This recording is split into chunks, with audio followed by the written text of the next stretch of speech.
Les FMTV, les médias TV de ces programmes-là, on ne veut pas.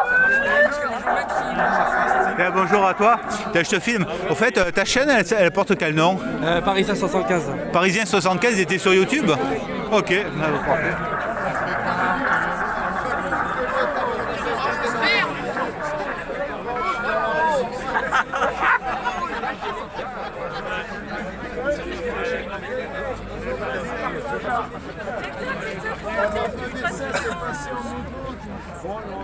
Bien, bonjour.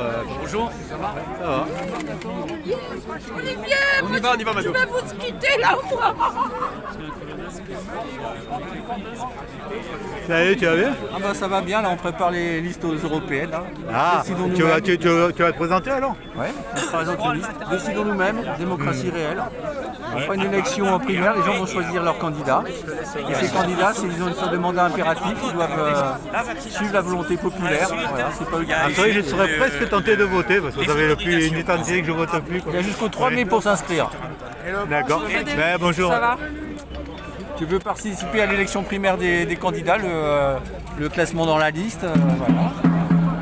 Les gens, on va faire un appel à participation, les gens pourront dire c'est ce qu'ils veulent être juste participants pour aider, s'ils acceptent d'être candidats ou s'ils acceptent aussi d'être tête de liste, et puis voilà, les gens vont choisir, on va faire une votation début avril à peu près, et puis on déposera la liste le 6 mai.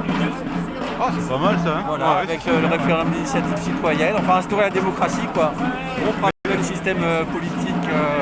Mais c'est vrai qu'un mandat européen, c'est fort ça quand même. Hein? Voilà.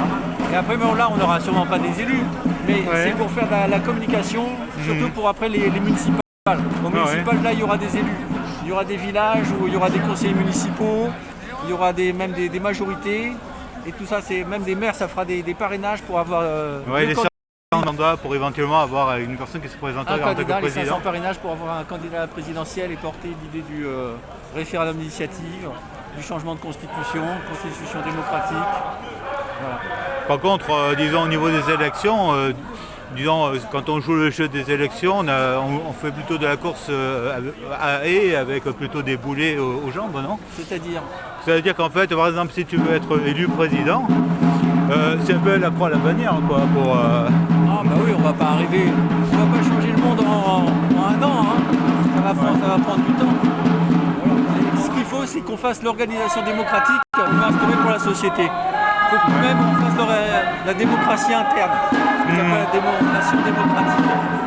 Si on arrive à s'organiser démocratiquement, avec des mandats impératifs, avec des référendums au sein de notre groupement démocratique, on montre que la démocratie est possible et on teste l'exemple de la démocratie pour après le diffuser. Les gens pourront c'est un fonctionnement différent et pourront y adhérer de plus en plus.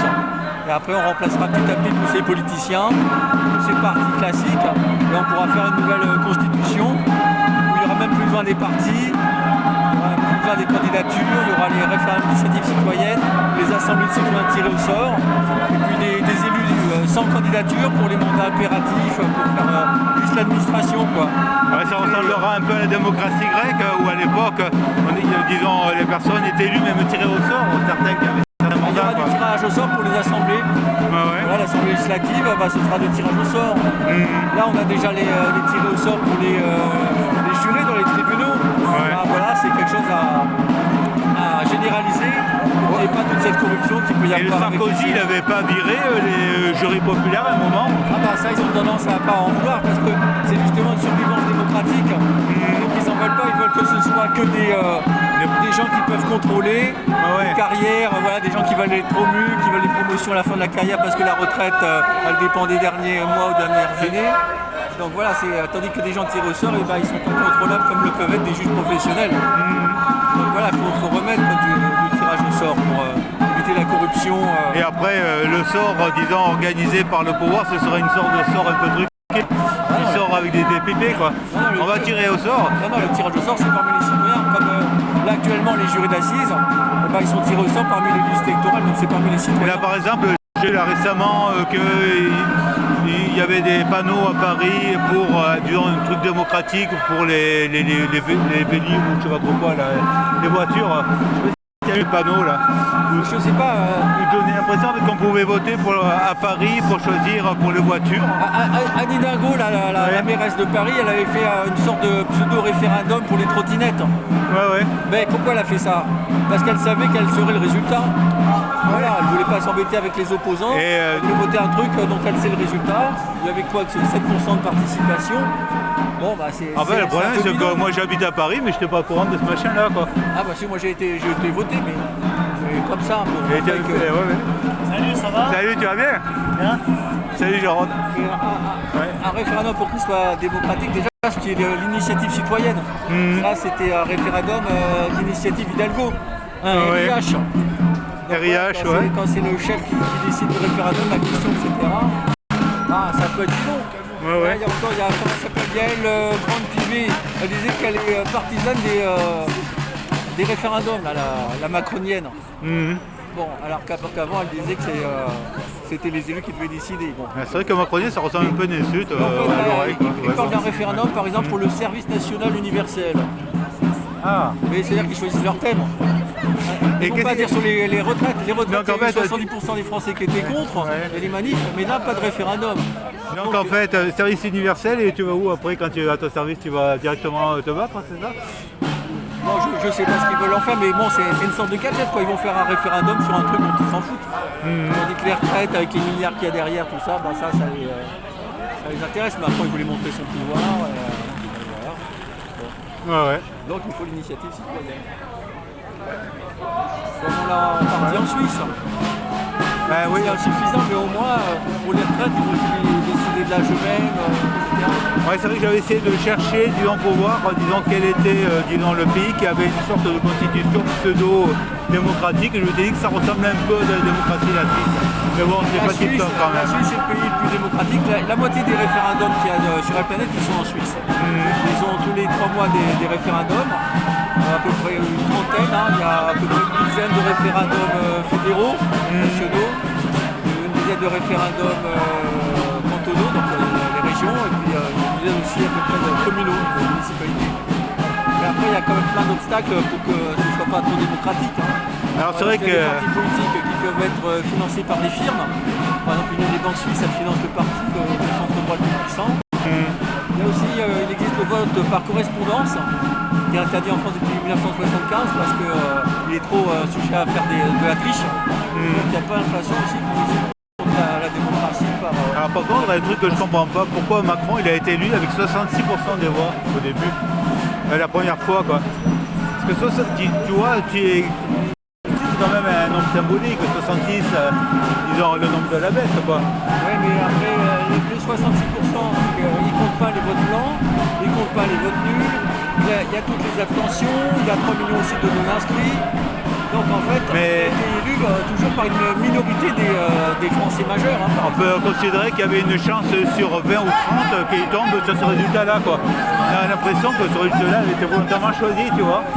Je crois que je suis pas sûr de ce chiffre-là parce que alors c'était 66,4% et à un moment à la télé, je me rappelle qu'ils avaient dit 66,6%. Mais après, bon, ma mémoire peut-être un peu altérée, mais si tu regardes, il suffit de regarder, et c'était 66,4, il me semble, disons dans les résultats officiels à la fin, quoi. Pour moi, ça me donne l'impression que les résultats sont un peu truqués. Tiens, le processus socialiste. Là où il y a eu du trucage, on s'en est aperçu, on a eu des candidats aux législatives. Et les législatives, c'est par exemple au premier tour, les voix elles financent directement la vie politique. C'est-à-dire que chaque voix, elle permet d'avoir au parti de rattachement à peu près 8,50 € à peu près au parti qui va cette voix. Donc en fait, chaque voix compte en fait. Donc en fait, des gens qui ont un peu été scrutateurs autour de nous, ils ont vu que leur voix, ils avaient tendance à c'est dire oh, c'est un vote nul, etc. Donc là, il y a même des partis puissants qui ont de l'argent, qui ont tendance à éliminer les bulletins des candidatures dissidentes. Juste pour de l'argent, quoi. Même pas pour changer la majorité. Il n'y a que les législatives qui permettent de ce financement par C'est des dizaines de millions d'euros. Hein. Et tu estimes que vous aurez combien de voix quand vous allez vous présenter? Oh, pas beaucoup, hein, parce que une campagne électorale, c'est aussi 130 000 euros normalement de bulletins de vote, Ouais. de propagande, etc. Et ça aussi, c'est un obstacle. Et si BFM TV te propose d'y aller ou avec les personnes qui vont se présenter, est-ce que tu vas aller là? Ah bah de discuter au peuple, il faut toujours discuter avec le peuple. Ouais, parce que là-bas, tu vas rentrer dans l'antre du lion, quoi, là-bas. Bon, après, faut faire un petit peu attention parce qu'ils Ils vont te présenter comme, disons, de quelqu'un piéger. qui comprend rien. C'est toujours de piéger, d'accuser les gens de n'importe quoi, d'antisémitisme pour n'importe quoi. Enfin, bon, bien sûr, de dire que c'est farfelu, etc. Puis ils changent le sens des mots. Ils appellent démocratie notre système qui est le contraire de la démocratie. Quand on regarde les définitions de. Démo au d'Aristote, peuple, écratie, c'est le démo pouvoir, écratie peuple. Le pouvoir du peuple. La définition d'Aristote, de Spinoza ou Montesquieu là, pendant 2000 ans, un système électoral où l'élu il a le pouvoir, ça s'appelle une aristocratie. Voilà. Ou une plutocratie, ou une là, je sais plus ce que c'est comme cratie, quoi. Aristo, ça veut dire le meilleur, et en fait l'élection c'est une compétition. Donc en fait, voilà, il y a le gagnant de la compétition. C'est en ça que c'est une aristocratie, un système électoral où l'élu n'a pas un mandat impératif, mais il a un mandat représentatif, c'est-à-dire qu'en fait il fait ce qu'il veut. Donc c'est lui qui a le pouvoir et la souveraineté. Oui, c'est vrai qu'on est plutôt, disons, un régime républicain, disons, à couleur démocratique, on Alors, pourrait dire. on n'est même pas en République, parce que la République ça veut dire la chose publique. Oui, La mais monnaie ouais. elle est créée par les banques, il y a l'information aussi qui est énormément privée. Après il y a des décisions qui ne se passent pas en public, ça se passe dans des antichambres. Là, regardez ce qui s'est passé avec le Covid, il y avait des conseils de défense. C'est-à-dire qu'en fait, ça devait être secret. Normalement, c'est quand on a un ennemi qui peut écouter qu'on fait des conseils des ministres secrets. Ah oui, Est-ce que ça va être le coronavirus qui va écouter ce que disent les ministres? Alors par contre, voilà, c'est vrai que le en République, la République, c'est la chose publique. Alors par contre, la République, On était en République. mais la République, dans tes poches, il y avait des pièces de certains nombres de francs, République française, liberté, égalité, fraternité. Moi, j'appelle ça C'était écrit de partout. Moi j'appelle ça la RDF, la République démocratique de France. Comme on appelle la RDA, la République démocratique d'Allemagne. Voilà, c'est la même chose, on peut employer les mots. Hein, la Chine comme démocratie populaire.